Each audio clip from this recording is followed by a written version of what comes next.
Hi friends, வணக்கம். Welcome to trending சமையல். Friends, இன்றைக்கி வீடியோவில் நம்ம கிச்சனுக்கு தேவைப்படக்கூடிய நிறைய யூஸ்ஃபுல்லான டிப்ஸ் வந்து ஷேர் பண்ணியிருக்கேன். வீடியோ இன்ட்ரெஸ்டிங்காக இருக்கும், ஸ்கிப் பண்ணாமல் பாருங்கள்.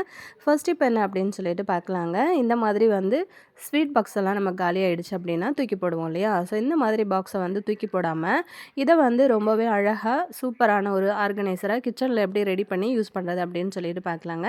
இப்போ இந்த பாக்ஸ் வந்து பார்த்திங்க அப்படின்னா டிரான்ஸ்பரண்ட்டாக இருக்கிறதுனால உங்களுக்கு பிடிக்கும் அப்படின்னா உங்களுக்கு பிடிச்ச மாதிரியான பெயிண்ட் பண்ணிவிட்டு கூட நீங்கள் வந்து இதை யூஸ் பண்ணிக்கலாம். நான் இன்றைக்கி இதை அப்படியே தான் வந்து யூஸ் பண்ணியிருக்கேன். இதை வந்து நீங்கள் கத்தியை வந்து நல்லா ஹீட் பண்ணிட்டதுக்கப்புறமா இந்த மாதிரி ஒரு ஷேப்பில் சின்ன சின்னதாக அந்த மூடி ஃபுல்லாகவே வந்து ஓட்டைகள் வந்து போட்டு எடுத்துக்கலாம். இதை வந்து ரொம்பவே அழகான ஒரு ஸ்பூன் ஸ்டாண்டாக தான் நம்ம வந்து ரெடி பண்ண போகிறோம். இதில் வந்து ஸ்பூன் நீங்கள் வந்து வைக்கும்போது பார்க்கறதுக்கே ரொம்பவே அழகாக இருக்கும். எந்த அளவுக்கு தேவையோ அந்த அளவுக்கு ஹோல்ஸ் வந்து போட்டு எடுத்துக்கோங்க. இப்போ எல்லாமே வந்து பார்த்திங்கன்னா கொஞ்சம் நீளமாக இருக்கிற மாதிரி மூடி ஃபுல்லாகவே நான் வந்து போட்டு எடுத்துக்கிட்டேன். இப்போ வந்து இவ்வளோ ஸ்பூன்ஸ் வந்து நான் எடுத்து வச்சுருக்கேன். இப்போ நம்ம வந்து நிறையா ஸ்பூன்லாம் வந்து போட்டு வைக்கிறதுக்கு அப்படின்னு சொல்லிட்டு ஸ்டாண்டு தனியாக வாங்கி யூஸ் பண்ணுவோம் இல்லையா? ஸோ அந்த மாதிரி யூஸ் பண்ணுறதுக்கு பதிலாக உங்களுக்கு பிடிச்சிருந்தது அப்படின்னா இந்த மாதிரி கூட இந்த பாக்ஸை வந்து நீங்கள் ரியூஸ் பண்ணி அழகாக யூஸ் பண்ணிக்கலாம். இதில் வந்து நான் எடுத்து வச்சுருக்கிற இந்த ஸ்பூன்ஸ் எல்லாத்தையுமே இதில் வந்து அரேஞ்ச் பண்ணி காமிக்கிறேன். பார்த்திங்கன்னா உங்களுக்கு தெரியும். ஸோ அந்த மொத்த ஸ்பூனும் நான் இதில் வந்து அரேஞ்ச் பண்ணி முடிச்சிட்டேன். இப்போ அந்த பாக்ஸை வந்து பார்க்கறதுக்கே ரொம்ப அழகாக இருக்குல்ல. நம்ம கிச்சனில் வந்து வச்சு எடுக்கும்போது இவ்வளோ ஸ்பூன் இருக்கிறதுனால ஒரு வேளை பாக்ஸ் வந்து வெயிட் தாங்காமல் ஒரு ஸ்பூன் எடுத்தாலும் கீழே விழுந்துருமோ அப்படின்னு பயப்பட்டீங்க அப்படின்னா உள்ளுக்குள்ளே வந்து நீங்கள் அரிசி அந்த மாதிரி ஏதாவது ஒரு கால்வாசி பாக்ஸ் பிடிக்கிற அளவுக்கு கூட போட்டு வச்சுக்கலாம். பார்க்கவே ரொம்ப அழகாக இருக்குல்ல. ஸோ கண்டிப்பாக ட்ரை பண்ணி பாருங்கள். இப்போ நம்ம அடுத்த டிப் என்னன்னு சொல்லிட்டு பார்க்கலாங்க. இந்த மாதிரி நம்ம தைக்கிற ஊசியெல்லாம் வந்து பார்த்திங்க அப்படின்னா சில டைமில் அந்த ஷார்ப்னஸ் வந்து போயிடும். பார்க்கறதுக்கு ஒரு மாதிரி அந்த முனையை வந்து பார்த்திங்கன்னா ஒரு மாதிரி மழுங்கி போன மாதிரி ஆகிடும். அந்த மாதிரி இருக்கும்போது நம்ம தைக்கிறதுக்கு யூஸ் பண்ணோம் அப்படின்னா அதை சரியாக வந்து அந்த துணியில் இந்த ஊசி வந்து நுழையவே நுழையாது. அது மட்டும் இல்லாமல் இந்த மாதிரி ரொம்ப ஹார்டாக இருக்கிற மாதிரி ஜீனெல்லாம் நம்ம வந்து தைக்கிறோம் அப்படின்னாலுமே கண்டிப்பாக இந்த ஊசி வந்து ரொம்பவே ஷார்ப்பாக இருந்தால் மட்டும்தான் தைக்க முடியும் இல்லையா? ஸோ அதுக்காக நம்ம இன்றைக்கி என்ன பண்ணலான்னு சொல்லிட்டு பார்க்கலாம். இந்த மாதிரி அந்த கூர் மழுங்கி போன ஊசியை எப்படி நம்ம வந்து புதுசாக நல்லா ஷார்ப்பாக்குறது அப்படின்னு சொல்லிட்டு பார்க்கலாங்க. இதுக்கு இந்த மாதிரி ஒரு நெயில் கட்டர் மட்டும் நான் எடுத்திருக்கேன். ஸோ இந்த நெயில் கட்டரை யூஸ் பண்ணி தான் இன்றைக்கி நம்ம இந்த கூர் மழுங்கின ஊசியை வந்து நல்லா ஷார்ப்பாக்க போகிறோம். இந்த மாதிரி அந்த மேலே இருக்கும் பார்த்திங்களா, அதை இப்படி எடுத்துகிட்டு இப்படி திருப்பி பார்த்தீங்கன்னா உள்ளுக்குள்ளே நல்லா ஒரு மாதிரி நல்லா சொரப்பாக இருக்கும் பாருங்கள். இந்த போர்ஷன் வந்து யூஸ் பண்ணி தான் நம்ம இன்றைக்கி அந்த ஊசியை நல்லா ஷார்ப் பண்ண போகிறோம். கை வச்சு தேய்ச்சி பார்த்திங்கன்னா நல்லா சொரன்னு இருக்கும் பாருங்கள். நம்ம நகம்லாம் வந்து ஷேப் பண்ணுறதுக்காக யூஸ் பண்ணுவோம் இல்லையா?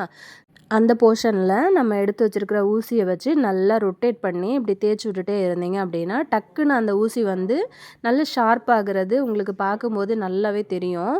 ஸோ ஒரு 2-3 செகண்டுக்கு மட்டும் நல்லா அந்த மாதிரி ரொட்டேட் பண்ணி அழகாக வந்து தேய்ச்சி விட்டிங்க அப்படின்னா ஊசி வந்து டக்குன்னு உங்களுக்கு ஷார்ப்பாகிடும். ஸோ அதுக்கப்புறமா நம்ம தைக்கிறதுக்கு யூஸ் பண்ணோம் அப்படின்னா எவ்வளோ ஹார்டான துணியாக இருந்தாலும் ரொம்ப அழகாக நீங்கள் வந்து இதை யூஸ் பண்ணி தைச்சிக்கலாங்க. ஊசி வந்து மழுங்கி போயிடுச்சு அப்படின்னு சொல்லிட்டு நம்ம தூக்கி போட வேண்டிய அவசியமும் கிடையாது. திரும்ப நீங்கள் இந்த மாதிரி பண்ணி ரீயூஸ் பண்ணிக்கலாம். பாருங்கள், நான் நல்லா தேய்ச்சதுக்கப்புறமா இந்த ஜீன்ஸில் வந்து அந்த ஊசியை குத்தும்போது நல்லாவே இறங்குது. ஸோ இந்த ஐடியா உங்களுக்கு ரொம்பவே யூஸ்ஃபுல்லாக இருக்கும் அப்படின்னு நினைக்கிறேன். யூஸ்ஃபுல்லாக இருந்துச்சு அப்படின்னா மறக்காமல் நீங்களுமே ட்ரை பண்ணி பாருங்கள். பிடிச்சிருந்தது அப்படின்னா இந்த வீடியோவை அப்படியே ஒரு லைக் கொடுத்துருங்க. உங்கள் ஃப்ரெண்ட்ஸ் கூடயும் வந்து ஷேர் பண்ணிக்கோங்க. நம்ம இப்போது நெக்ஸ்ட் டிப் என்னன்னு சொல்லிட்டு பார்க்கலாம். இன்றைக்கி நம்ம ராகி மாவை யூஸ் பண்ணி ரொம்பவே டேஸ்டியாக ஹெல்த்தியான முறையில் ஒரு சூப் ரெசிபி எப்படி பண்ணுறதுன்னு பார்க்கலாம். இதில் வந்து நீங்கள் வெயிட் லாஸ்க்கு வந்து ட்ரை பண்ண போகிறீங்க அப்படின்னா தாராளமாக நீங்கள் வந்து வெயிட் லாஸ்க்கு ட்ரை பண்ணலாம். ரெகுலராக இதை வந்து நீங்கள் எடுத்துகிட்டே வரும்போது உங்களுக்கு நல்லா வெயிட் வந்து குறையிறதையும் நீங்கள் வந்து பார்க்க முடியும். ஸோ வெயிட் லாஸ் ரெசிபி வேணும் அப்படின்னாலும் சொல்லுங்கள். இந்த மாதிரி வீடியோவுக்கு நடுவில் நான் வந்து ஆட் பண்ணுறேன். இப்போ வந்து ஸ்டவ் ஆன் பண்ணிவிட்டு கொஞ்சமாக வந்து ஆயில் சேர்த்துருக்கேன். ஒரு 2 ஸ்பூன் வரைக்கும் தான் வரும்னு நினைக்கிறேன் ஆயில். ஸோ இதில் வந்து நல்ல பொடியாக துருவி எடுத்து வச்சுருக்கிற பூண்டு, அதுக்கப்புறம் ஒரு பச்சை மிளகாய் வந்து சேர்த்துருக்கேன். பூண்டு வந்து பார்த்திங்கன்னா ஒரு 2லேருந்து 3 பூண்டு நான் சேர்த்துருக்கேன். அது கொஞ்சம் பெரிய பல் பூண்டுன்றதுனால அப்படி சேர்த்துருக்கேன். அது கொஞ்சம் பொரிஞ்சு வரும்போது நல்ல பொடியாக நறுக்குன ஒரு பெரிய வெங்காயத்தை இந்த மாதிரி கட் பண்ணி சேர்த்துக்கோங்க.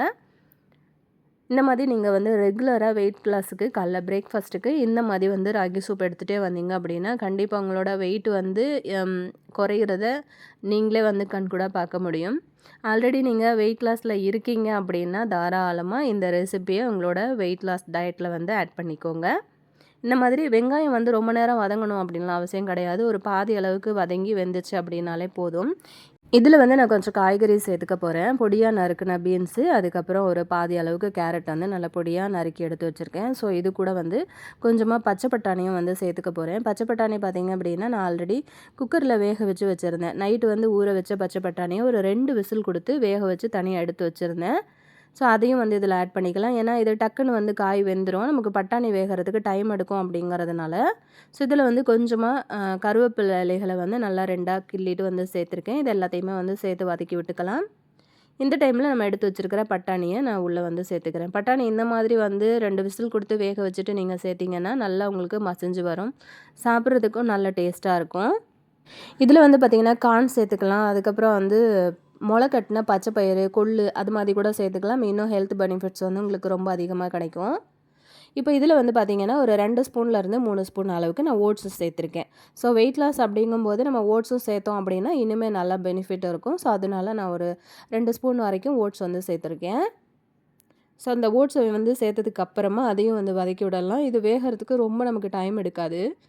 ஒரு 2, 3 நிமிஷத்துக்கு மட்டும் அடுப்பை சிம்ல வச்சுட்டு இதை வதக்கி விட்டுக்கலாம்.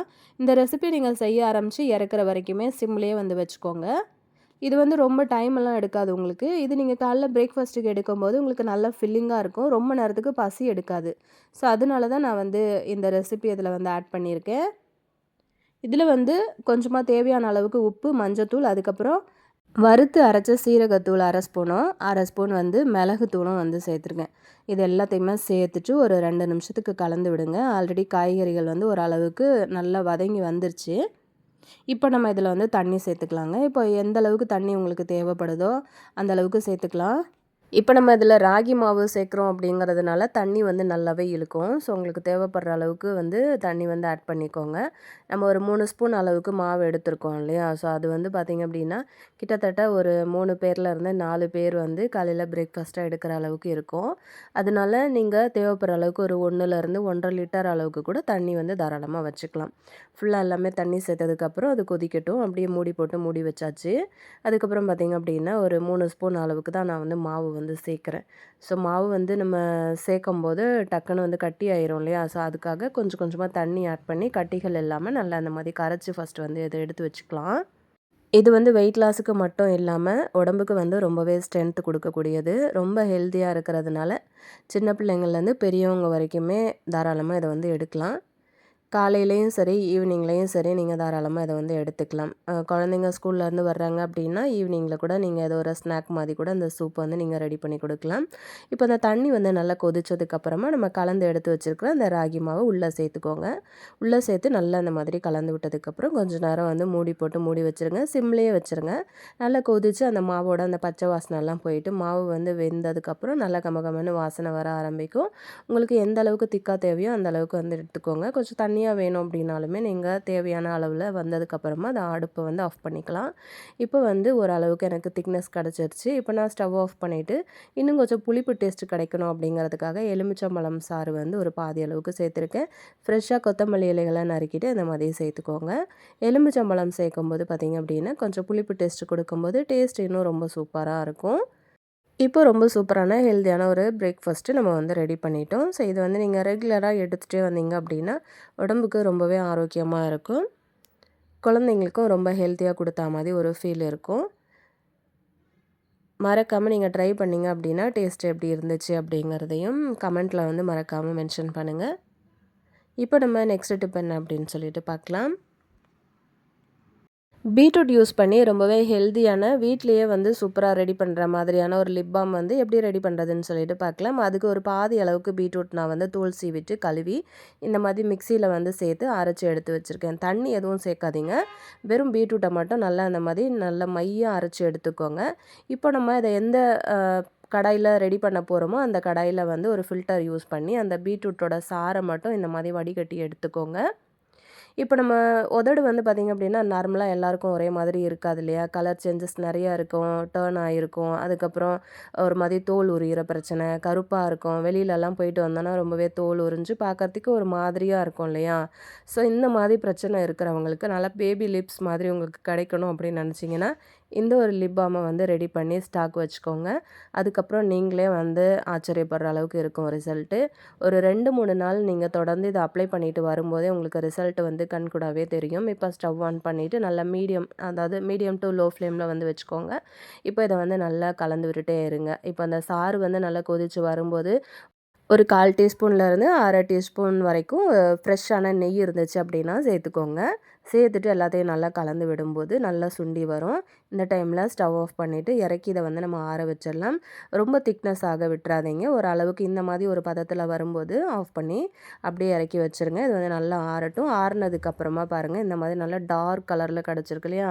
இந்த மாதிரி நம்ம வீட்டில் குட்டி குட்டி இந்த ஜுவல் பாக்ஸ் எல்லாம் வந்து வச்சுருப்போம் இல்லையா? அந்த மாதிரி ஏதாவது ஒரு பாக்ஸ் வந்து எடுத்துக்கிட்டு அதில் வந்து நம்ம ரெடி பண்ண இந்த லிக்விட் வந்து நான் சேர்த்துக்கிறேன். இதை சேர்த்துட்டதுக்கப்புறமா ஃப்ரீசரில் வந்து வச்சு எடுத்துக்கோங்க. ஒரு 1 ஹவர்லேயே உங்களுக்கு சூப்பராக செட் ஆகி வந்துடும்.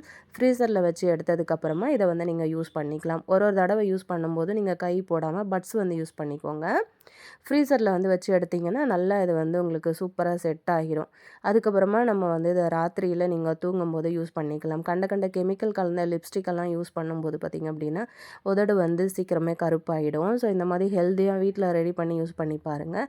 சீக்கிரமாகவே உங்களோட உதட்டில் இருக்க அந்த கருப்பு தன்மை எல்லாம் மாறிட்டு அதுக்கப்புறம் உங்களுக்கு நல்ல ஒரு பிங்க் கலரில் பேபி லிப்ஸே உங்களுக்கு வந்து கிடைக்கும். ஸோ இதை வந்து நீங்கள் ராத்திரி நேரத்துலையும் வந்து தூங்கும்போது அப்ளை பண்ணிக்கலாம். அதே மாதிரி நீங்கள் வெளியில் போகிறீங்க அப்படின்னா நார்மலாக நீங்கள் வந்து லிப்ஸ்டிக்லாம் யூஸ் பண்ணுறதுக்கு பதிலாக இந்த மாதிரி கூட நீங்கள் வந்து யூஸ் பண்ணிக்கலாம். நெய் நம்ம இதில் எதுக்கு சேர்த்துருக்கோம் அப்படின்னு பார்த்தீங்கன்னா, நல்ல ஒரு மாய்ஸ்சர் கொடுக்கும். நல்ல உங்களோட உதட்ட வந்து நல்ல ஈரத்தன்மையாகவே வந்து வச்சுருக்கும். ஸோ அதுக்கு தான் காயாமல் இருக்கிறதுக்காக தான் நெய் வந்து சேர்த்துருக்கோம். கண்டிப்பாக இது உங்களுக்கு பிடிச்சிருக்கும் அப்படின்னு நினைக்கிறேன். இன்றைக்கி வீடியோ உங்களுக்கு பிடிச்சிருந்தது அப்படின்னா மறக்காமல் வீடியோக்கு ஒரு லைக் கொடுத்துட்டு உங்கள் ஃப்ரெண்ட்ஸ் கூட ஷேர் பண்ணிக்கோங்க.